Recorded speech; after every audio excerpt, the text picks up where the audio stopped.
Hey, hello from Liège. We have just done stage 4 of the Tour de France, fam. And yeah, it may as well be April. It felt like a classic day today, a mixture between Amstel and Liège. Yeah, super cool. I was really happy to be back in the punchy climbs as opposed to the last 2 days being a little bit out of my comfort zone. But yeah, anyway, we had rainy weather. Yeah, very fitting. And a hectic race. Starting on the Valkenburg circuits was, starting on Coburg and Memmelerberg says enough. I think it was pretty crazy. And then a ride down to the La Redoute, where we started the Liège course. And yeah, the rain made... It was really slippery out today, and there was a lot of crashes, and to be honest, the whole day I was really scared, to be honest. Sometimes you just get in your head a little bit, like you slip a few times, or you see some crashes, and then in your head the whole time it's just this little block, and that was me today. So I just kept on telling myself, looking for the yellow helmets of my team. I needed to be there, and I had to get to La Roche with Danny. I think the climb before La Redoute was actually really hard. Some girls going for the Queen of the Mountain points, actually. I think that did a lot of damage. And then La Redoute, it always does damage. It was not so hard, but I think it hurts a lot of legs. And then this classic grind up to La Roche, it always hurts. I think everyone hurts. Descent into La Roche was also really slippery. I think I saw Cecile crash in front of me, and I swear she slid for over 100 meters. It was rather scary. Then we had a really nice lead out from Misha and Blanca into the bottom of La Roche, and then I started with the plan that Jamie could go from there. And she did. And she took Cassia and Puck with her, which is not too much of a concern for us at this point. But it was a really nice race in the end, actually. And was cool, actually. I think we're all very happy for Puck to pip Damie on the line. It's racing, and we respect that also, so it's cool. Yeah, now we have some long days ahead. On paper we're halfway through the tour, but distance-wise, definitely not. But yeah, the vibe is really good on the team, and I'm feeling really happy in the riding with this group, and I think we can make something special of stage 5 also, so yeah, I'm excited.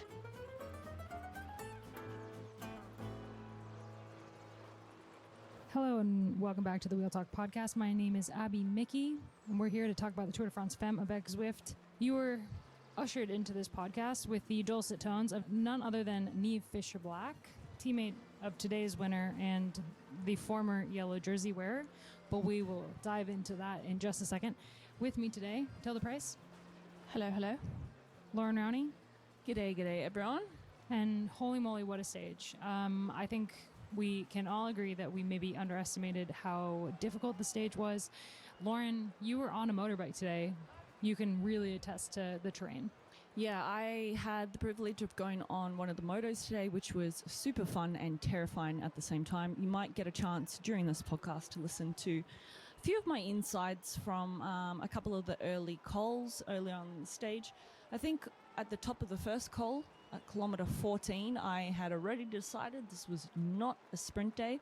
We had definitely underestimated how hard this day was. I think in one of the post-race interviews with one of the riders, they said they actually didn't do reconnaissance of this course. So I don't know if there were a few people who were surprised by how difficult it was, because I saw some race previews that also thought, maybe this is the last day for the sprinters. But I can tell you right now, I was out there all day and it just didn't let off. It was up and down. People were yo-yoing off the back, and it was just the nature of the course that made it so difficult. Yeah, as it turned out, the sprinters only get 2 stages this year because the next 3 stages are all climbing heavy, and we thought today there was a possibility of a sprint, but Tilda and I even drove the final 5 kilometers, and it was quite hard with some technical turns and a pretty decent climb up to a descent to the line. Yeah, it did briefly look like, from the way the peloton was formulated with a lot of the sprinters in there, and they were going so fast towards the finish that they might catch the leaders and there might be a sprint of sorts. I still don't think it would have been a bunch sprint because it was a really hard finish, but it was almost something more of a of a sprint, but obviously then chaos ensued and there was a crash, and that just threw cats amongst many pigeons with Vollering's crash. But yeah, it was a super hard day, and I think yesterday we probably underestimated just how hard particularly the finale was. I didn't appreciate how uphill it was and what a drag it was. You said in the car it was a day for Liana Lippert, and it very nearly was. But yeah, it was definitely a day for those really tough riders, and I think even Vollering could have been up there had she not had pretty much the worst luck. Yeah, so basically what happened all day, the peloton fractured. There were groups all over the place. They were coming back together. Charlotte Cole was dropped. She was coming back. She said that it was one of her worst days on the bike. She felt terrible today. Lack of sleep is catching up to her. She's still holding the green jersey after today, but she lost valuable points in that competition to both Wivas and Voss. And at the end, near the end, with 6 kilometers to go, we had riders off the front. We had, a really, really strong break with Fem Van Empel, Julie Van de Velde, and Los Adhist, really instigated by Los Adhist. You could tell that FDJ Suez really wanted to get her up the road today. And I did briefly think there was going to be an amazing story of how FDJ Suez has had kind of a rough start to this tour, coming in with high ambitions, but she was caught. There was a group that was formed with Chloe Dygert, Kashani Wadoma, Emma Norsgaard, Liana Lippert, Blanca Voss, and it really happened because of a crash with 6.3 kilometers to go. They were coming really, really fast into a left-hander. It looks like a rider just tried to squeeze through a gap that did not exist, and riders went down all over the place. We saw Pfeiffer Georgie on the ground. Vollering was on the ground. There was a ton of riders on the ground. Vollering popped up really quickly, but it took her a minute to get back on her bike and kind of get momentum going again and get moving. But up the road, the race was going. Chloe was on the front using that power that she has to create as much distance from Kasia to Demi as she possibly could. And in the end, it was a reduced sprint to the finish, with Lippert going a bit too early and Blanca Voss taking the win over Kasia Niwadoma. Yeah, from speaking to some riders at the finish, a little bit of more insight on that crash. They didn't really have sufficient signage that it was coming up the turn. It was kind of a slightly strange turn out of a roundabout. I must admit I haven't watched it back, but yeah, I spoke to Misha Bredevold, and she said she was really not happy with the course design, and it had not been signaled properly. So these things do happen in the final 10k, and things are really tense and you are going really fast, but there is also an onus on the race organizers to make these things as safe as they can be. A turn like that is never safe, but if the riders don't even really know it's happening, then it's kind of a recipe for disaster. And it's not like Vollering was in a bad position or was riding dangerously, but when you get caught out with such a technical turn, there's kind of nowhere you can go, and you had to really be in the first 15 riders to not be affected by that. And maybe she could have been further up, but it's hard to blame her for where she was and what happened there. Yeah, I mean, she was in great position at that point, and it was we spoke about how kind of technical the finale of this course actually was. Driving it, and Lauren, you saw it on the moped on the scooter. There is a bunch of really sharp turns.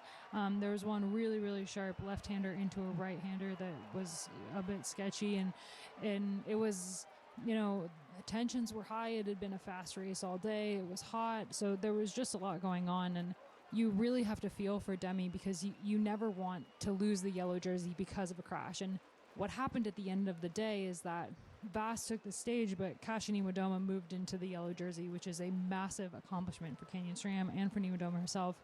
But it's also with a tinge of, just because you never want to take the yellow jersey because your competitor crashed. And I think, Vollering lost a minute and 47 seconds on the stage, and so now she's down to a minute and 19 on GC to Kasia, and I think that is a time gap that is not going to worry Vollering in the slightest come the final 2 stages. She can, if she's climbing as well as she was at the Tour de Suisse and the Vuelta, then it's it's not going to be a problem for her to try to retake the jersey from Kasia. But we also don't know how she's feeling. She was really tender with her hip and her back as she was getting back on her bike, and it looked like she was in a lot of pain. So that's something that we'll update you on that later in the podcast when we have a little bit more information.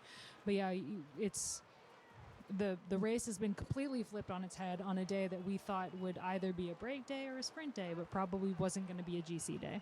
Yeah, and there were a lot of emotions at the finish line where we were standing, because obviously everyone is so excited for Cassia, and like you said, no one wants to see someone fall out of the yellow jersey because of a fall. But then, yeah, it's going to make things really exciting over the next 3 days, because like Demi said in the post-race interview after the TT, that they were happy to carry it all the way through, and now they're not in the leader's jersey and they've got some time to make up. We've got some really hard hilly stages to come, and I'm sure she's going to want revenge, Demi. But yeah, in terms of is it good for the sport, I think it's made things a lot more interesting than it would have been, say she came to the line with group. Yeah, it's tough, and it was tough also for Blanca Voss, who won the stage, because whilst Blanca Voss was winning the stage up the road, Demi Vollering was behind, and she was alone for a really long time. Voss said her radio wasn't working. She had no idea Demi had gone down. She didn't know what was happening behind her, and so she wouldn't have known that Demi was all alone, waiting, riding alone to try to catch up. And then Misha Bredewald went back and got her, so she was with a teammate until, close to the line, where she just kind of struck out. But it was definitely a weird situation at first, looking at it, thinking, okay, like, Voss won the stage, but her teammate is losing the yellow jersey and is losing time.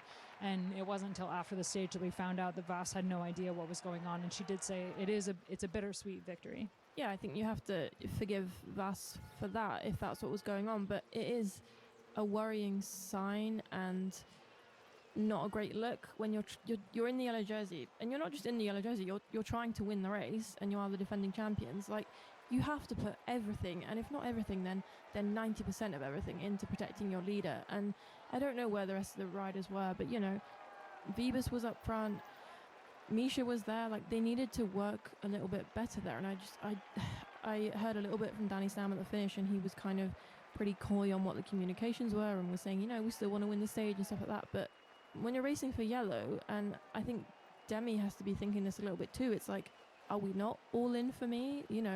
That's what they're here to do, and they need to prove that commitment. And I think it's just a sign of more of the disharmony that we've been seeing in that team, really. Yeah, we've heard all year about poor communication in the radio during races, especially when it pertains to Vollering, and it was just more of that today. And her teammates not knowing that she'd gone down is just wild from the perspective of a team that has already won this race and is coming with the strongest rider in the peloton right now. All right, well, let's throw to Lauren on the bike in the race.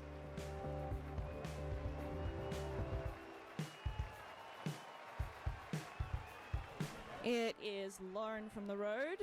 I am channeling my inner Iris Slappendale. I've just been on the motorbike for the first part of the race. I am on top of the official first categorized col, and I can tell you it's only been 14 kilometers of the race, and it is lumpy. I think I throw out everything I said yesterday, that this could be a sprint stage for the likes of Cool or any other real sprinter. It's going to be a really tough day out there, and I've heard over the radio that there's already a 20-second gap to a group. Obviously haven't been able to see the live coverage. Again, like I said, I'm on top of this first col, and the atmosphere already is fantastic. There are a lot of people out here in the middle of nowhere in these fields, and it's typical like French Belgian roads. They're tiny, small farm roads, perfect situation. These sort of roads are just ideal for the break, because you're out of sight so quickly, which you'll be able to see on the live coverage. But I can't stress how different it is to actually be on course. Of course, I'm on a motorbike, but like it's going to be a really tough day out there, and I'm really curious to see who comes over this climb first. I am on top of the first categorized col of the day. It's a 1.2 kilometer climb, around 7.9%, and I've just come up here on the back of the motorbike, so I got to really get a feel of the climb, and I can tell you it's quite difficult. It's steep. The last I heard, there was a small group off the front, and I can see now that they're just coming over the top. The crowd's gathering here. It looks like the two riders have quite a a decent gap, but the peloton is chasing pretty hard from behind. They're spread out across the road. And it looks like I can just see AG Insurance going for the points. And Sylvia Persico just getting over the top. I wonder if she's going to go over. FDJ Suez chasing on the front. Everyone's already, gritting their teeth here. It's not an easy climb and not an easy start to the race. Only 14 kilometers in. They got a really long day ahead.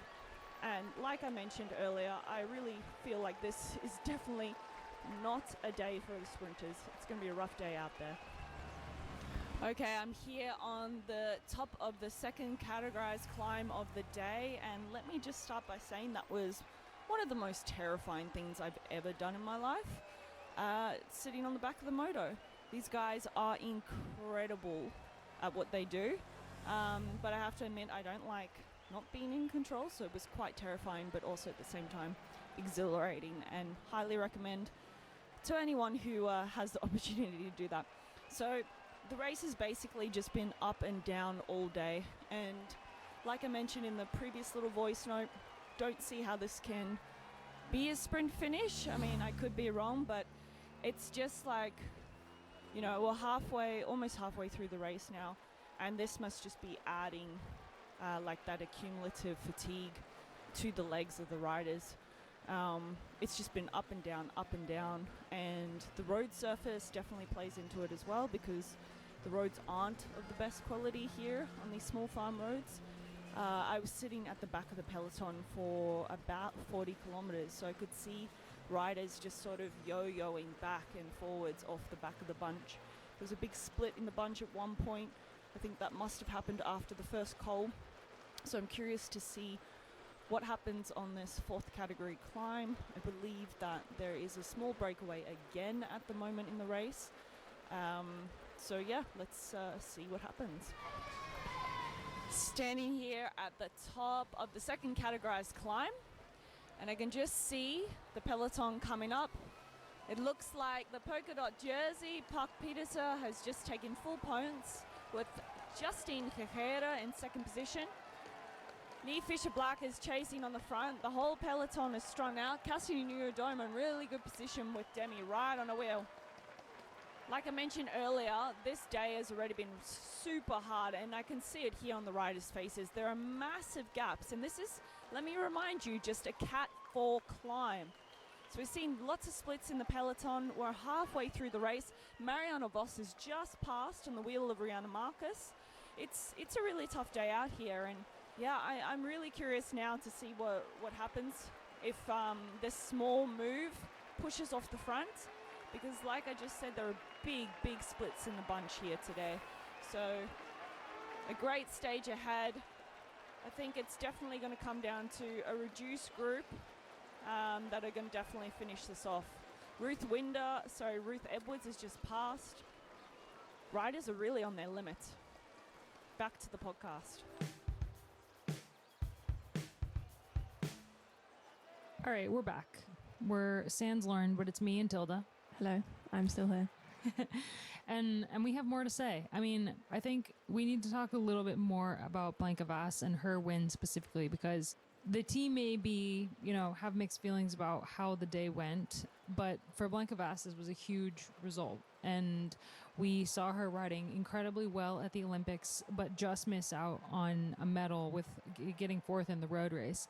On top of getting fourth in the mountain bike event in Tokyo, to kind of come back from that and win a stage of the Tour de France Femme, there must be some good feelings that she's feeling now.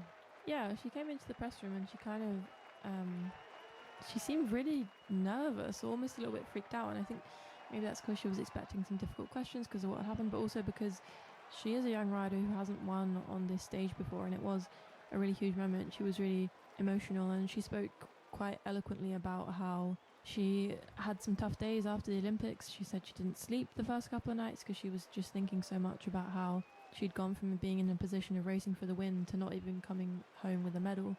But she really turned that into something positive today, and not just the feeling, but actually the specifics that she learned from that defeat in Paris, because she was going up against Faulkner today, who got the best of that group in the Olympics. She said she knew that she couldn't let a rider like Faulkner get any kind of a gap. And yeah, I think anyone who's been kind of following Vas the last few years knows what she's capable of, and the Olympics proved that to a lot of people, and this just now kind of caps off what we've always known she could do, and is her first really, really big pro win, and another win for the mountain bikers. She also rode the mountain bike in Paris. I'm pretty sure she didn't finish as well as she did in Tokyo, but she was there. Yeah, and so to come back from that, a kind of up and down couple of weeks, she said that I think so much of cycling is about confidence and self-belief, and she said that she was thinking about the Olympics the whole time, not necessarily as a stick to beat herself with, but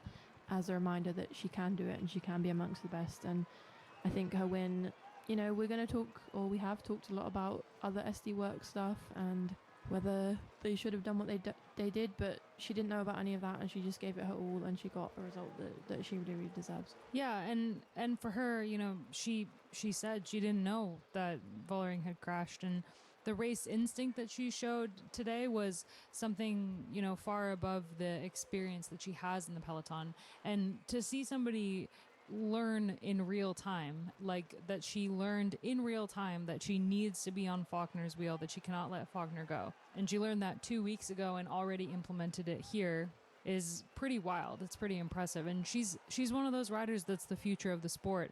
And she's also the future of SD Works Pro Time. She's a rider who she's signed to that team through 2027. And they're about to lose, their top rider. They're about to lose their top domestique and Mayuru's retiring. They're a team that is going to change a lot in the next year, and she's someone that they can really lean on because she's with the team for a couple years. So even regardless of what happened today outside of her victory, it's a huge win for her and a huge win for the team, and just kind of proves that she has what it takes to be in that team long term and also be in road cycling long term, because we know what she can do on the mountain bike and we know what she can do in cross, and we know she can win races on the road because she's won other World Tour races. It's not her first World Tour win, but a stage of the tour is just something far beyond most other races. So she was in the right place where she needed to be, exactly when she needed to be there. And then she further delivered by beating two teammates of two different teams. Movistar had two and Canyon SRAM had two. She was the outlier in that situation along with Faulkner, and she was the smartest of the group because she won the race. Yeah, it's that tenacity and racecraft that riders don't always have when they're younger, and that when you're a team like SD Works, you really need riders to be learning. And yeah, to have learnt so much so quickly, and to, as you say, implement what she learnt in Paris already is just a really, really good sign. And that almost is the kind of thing that takes you further than just pure talent does. Speaking of pure talent, not that she hasn't shown just incredible racecraft on the bike in the last couple of weeks as well. Kristen Faulkner had an amazing ride today to be exactly where she needed to be, and she's sitting second in GC now, which, I did say that she might finish in the top of this thing. Maybe not on the top step. I think that would be a bit of a stretch, but she's riding so well right now, coming off of the Olympics, and now sitting second on GC. She missed out on a win, but I think it's incredibly impressive where she sits. And we have an audio diary from Noemi Bruegg, her teammate. Yeah, it was actually another hard day, really up and down all day, no real time to relax and sit back. Yeah, we actually raced pretty well at the front. We were always present and also covering the moves. And then, getting ready for a good final. But unfortunately, we crashed with like 6K to go. There was like this big crash on this left corner, and Max and me went down pretty hard. But we got on our bikes. Max got on her bike, but then unfortunately crashed again with another car, and then she unfortunately couldn't finish the race, and I just rode easy back to the finish. So it was a bit of a unfortunate day for us. I think we would have had a really good chance otherwise. But Kristen kind of saved the day with another fourth place. So we keep our strike going with our top 5 finishes every day. So that's the positive of today. Another team that did great today for, the cards that they were dealt. They tried everything that they could to win the stage, and that was sending Los Arakis up the road. We know that Los is riding really well because of the time trial she pulled out on stage 3, but they fell short, and they've had a hard run at this race, but there are stages coming up that suit them. There's still many chances for them to come, but we also have an audio diary from Leah Courignier, so let's get to that. Hey Abby, Tilda, Lorraine and listener, it's Leah Courignier from FDJ Suez. It was really a hectic and chaotic day on the bike, but I'm really happy because we are back in France. So today we saw a lot of red flags, blue, white and red, so that was really nice. And we heard also a lot of names, so that was really motivated. And so today we did another good job. We can be happy about this because Luz got the most combative rider of the stage, so that's really nice. I'm really happy to see her on the podium. And she did a really good job during all the day. She spent a lot of time in the breakaway, so really happy for her. And Evita in the main group just behind Lorena Wiebes and Vos, and she sang another top 10. So that's really good for her because she's stronger and stronger during this Tour de France. So we are really looking for the next 3 days. And we are also happy because we don't crash in the final of this stage because it was really horrible to see that. And a lot of people crying on the ground, and that was not the best, but it's the sport. So I think Evita don't lose a lot of time, can be worst. So we are happy with this, and now we are focused for tomorrow because it will be the finish in Morteau, and it's a close area to the house of Evita. So I think she can be really well tomorrow, and why not to take the victory? We are really ready for the fight, and we will give everything for her. So now we try to recover and ready for tomorrow. So we spoke a little bit about Kassia's win and Demi's crash and kind of a lot that happened today. But like Blancavas, Kassia in the yellow jersey is something that's also been slightly overshadowed by the fact that Vollering crashed, and that's, technically why Kassia Nieuwenhof is in the yellow jersey. But I think it does a huge disservice to Kassia as a rider and everything that she's put into the sport, the years of dedication she's put into the sport, the many, many, many losses, the many failed attacks that we've watched over the years, like hand over eyes, watched her attack and not be able to get away, and the wins, they just never happened. And we talked earlier this year about how much she's turned around her riding when it came to, picking her right moments. It kind of all started at the Tour of Flanders, where she was a different Kassia out there on the road, and then went on to La Flèche Wallonne, which she won her first World Tour victory since 2019. And now she's in the yellow jersey at the Tour. And for her, it's not just because Vollering crashed, although that is a contributing factor. It's also everything that she's learned over the years, how much Canyon SRAM has changed as a team, and how much they've adapted to having a rider that, with everything that Kassia has to offer, they've brought in more riders to support her. We saw that with Chloe Dygert today and Soraya Paladin. They knew that the final 10K were going to be super tricky, so they knew they needed to be at the front, and they were in the top 5 wheels when that crash happened, which is exactly why they weren't in the crash. Kassia said after the race that she didn't know there was a crash. She just thought it had split because it'd been splitting all day long. But it's kind of frustrating to see comments about how she took the yellow because Demi crashed. Because even though that's true, there's also so much that went into this result and where she's sitting right now that she deserves all the kudos for the fact that she's leading this race. Yeah, I mean, anyone wants to win or take the yellow jersey in the purest way possible. But yeah, I think it is a bit push and pull in terms of how much of it is Kassia's racing and how much of it was Vollering's crash. But I think it's overwhelmingly in the push direction.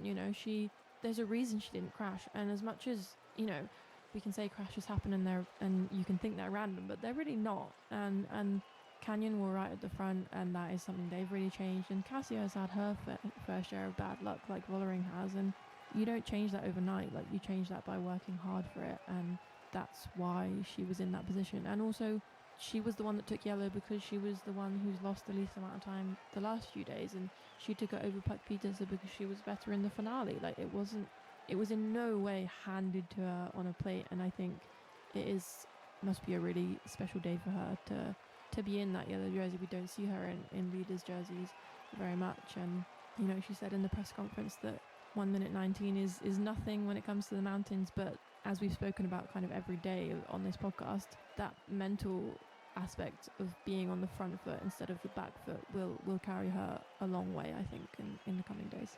Yeah, and that's something that she's had to work on for years. I mean, she went from being a new signing to Rabobank way back in the day, this kind of young kid coming into the team, full of rock stars, learning from them, and then very, very abruptly was shoved into Canyon SRAM, and she was the leader. And she's been the leader since she signed for that team in 2018. And there's never really been a moment for her to kind of return to a smaller role on the team and ride for others. And I think this year has been amazing for her because the team's brought in so much other talent, and she's been happy to ride for them for a change. And she's been able to experience the other side of things instead of having so much pressure on her to always be the one who delivers. And a little bit of that pressure coming off is part of the reason that she's in this situation. Now, the pressure isn't every race. It's only the races that she picks or the team picks for her. So she knew that this was going to be her biggest goal of the year. After winning Flesh Wallone, she went away to altitude. She trained. We barely saw her race since then. She only did a couple of races, and now she's here, and she's absolutely flying, and she's patiently taking every single stage as it comes and racing it within herself and her level, but also, you know, going on the attack. And she said that the reason that they were going so hard is not because they wanted to gain time on vollering, but because they wanted to win the stage. They didn't know what was going on behind them, and they had picked this stage because they thought the finale was good for Kasia. So that's bike racing. They were racing their bikes. They did amazing, and I do think come the mountains, Vollering could absolutely take this back. But for Kasia right now, this is just such an amazing feeling that I hope she's feeling and that her team is feeling with everything the team has done for her and also done to become one of the better teams in the peloton. We've talked endlessly about their mistakes, but they've been doing so much right lately, and to wear the yellow jersey at the tour is just kind of proof that they're doing something right. Yeah, and I do think in some ways, looking back, Neve Bradbury's misfortune yesterday was probably something of a blessing in disguise, because it just left the plan so much clearer today, and that they could go all in for one rider and they weren't worrying about a kind of second option keeping in contention. And you know, we can't forget about Neve Bradbury, even though she's out of contention on the GC. Like, hopefully she's recovering from her injuries okay, and she can still be there in the mountains. Like, just because they don't have her as a co-leader doesn't mean that she's not going to be an incredible domestique. And I think them being in a really, really clear position that they're not sharing leadership anymore will only be a benefit. Yeah, absolutely. For a team that is potentially still sharing leadership, little track. Today, Shirin Van Enroy jumped a couple places in the GC because she was well positioned enough to kind of finish with that second group. So she's a minute 7 down on Kasia in 7th, and she's the highest placed rider for Little Trek. And we also have Guy Reilly, and he's still kind of in there, 14th overall right now, a minute 44 down, but that's going to be a dynamic that's going to be super interesting come the final 2 stages. And we have another audio diary. Hey everyone, Sprouty Sprat here from the Little Trek team, coming to you once again live from the massage table with Irati, who was actually quite the karaoke star last night at our hotel. Don't say anything about it's Celine Dion singing. Well, I guess some things should stay secret in the team, right? So we're now at an Ibis hotel getting massage after stage 5 of the Tour de France, the longest stage we've had so far, and it was an interesting one for me actually. I had a bit of a different role with the broken hand. I actually got told to try and have a recovery day. If you saw the race and you know the Tour de France, then it wasn't quite what I would consider a recovery day. We started off at absolute warp speed. Was questioning my sanity, trying to stay at the back and have a recovery day. But I did realize how much energy you do waste at the back trying to go back and forth. But no, overall I did have quite an interesting day spectating from the back of the peloton. So that was interesting to watch it, and it all kicked off sort of in that last 10 kilometers, which I actually was not there for, so can't give too much of an update. But yeah, it is nice to see Kazia in the yellow jersey, I have to say, and for us as a team with Gaia and Lizzie still up there, Gaia and Lizzie, sorry, Lizzie will get a big head from that, Gaia and Shirin still up there. Lizzie has been shepherding around our GC riders all day, so she's been doing an amazing job at that. Overall, I think a good day for the team, and I have to say Jeroen did a much better performance on the weather report today. No rain, sun, getting a little bit of a tan here, so it's looking on the up. Tomorrow, Tilda, stage 6, we get some real mountains. Our first category 2 climb of the race, and it's going to be a hard stage. It's similar to today, that there's a lot of climbs, it pitches and rolls. There's a bit of a flatter section, but the climbs are bigger. The first climb is 11 kilometers from the start, so pretty much right out of the gate. Riders are going to be wanting to warm up for this stage, and then from the midway point, we have a Cat 4, pretty much immediately into a Cat 3. There's a bit of rest, and then they go Cat 2, bonus climb, Cat 3, descend to the finish. And I actually picked Kasia to win tomorrow's stage, although now that she's in yellow, that might be a bit of an ask. They're going to be more interested in keeping yellow than winning the stage, and I think based on how today went, tomorrow seems like pretty decent breakaway day.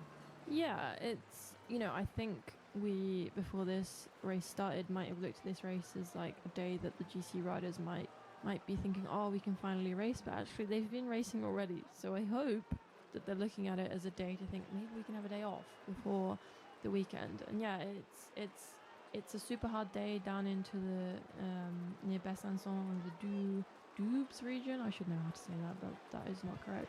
And yeah, they're kind of not the most famous climbs, but we will have known them from some smaller French races, and they are hard, but it's kind of the combination of them that makes this day really, really hard. It reminds me of that Rodez stage last year, the Castelline one, with the kind of building into climbs, and then by the finish you kind of have no real let up. So yeah, I think a lot of teams will be hoping for a breakaway day. A few more teams have had success today, but still it's only really 3 teams that have won in this race, and fewer have won yellow. So there's a lot of teams that still have something to gain, and a lot of them know that won't be coming on the weekend, so they need to be looking at it tomorrow. SD Works said afterwards that tomorrow wasn't a day for them, so they don't seem to be having big projects on tomorrow as a day to be taking time, because it is that in-betweeny day, which I think is good because it opens up for the other teams. And yeah, I can see Canyon and SD Works maybe just having a bit of a truce on this day when it comes to the battle between Bollering and Uvidoma, and hopefully sitting back for some racing between a strong break. Although today we thought a strong breakaway would go, and it kind of never did. So we need those kind of key names to wake up a little bit tomorrow and go for it with that Cat 3 straight out of the blocks well in the first 12k. It seems like the perfect opportunity for a strong break to establish. To be fair, a strong break did go today, but there was just no way that they were going to get any time.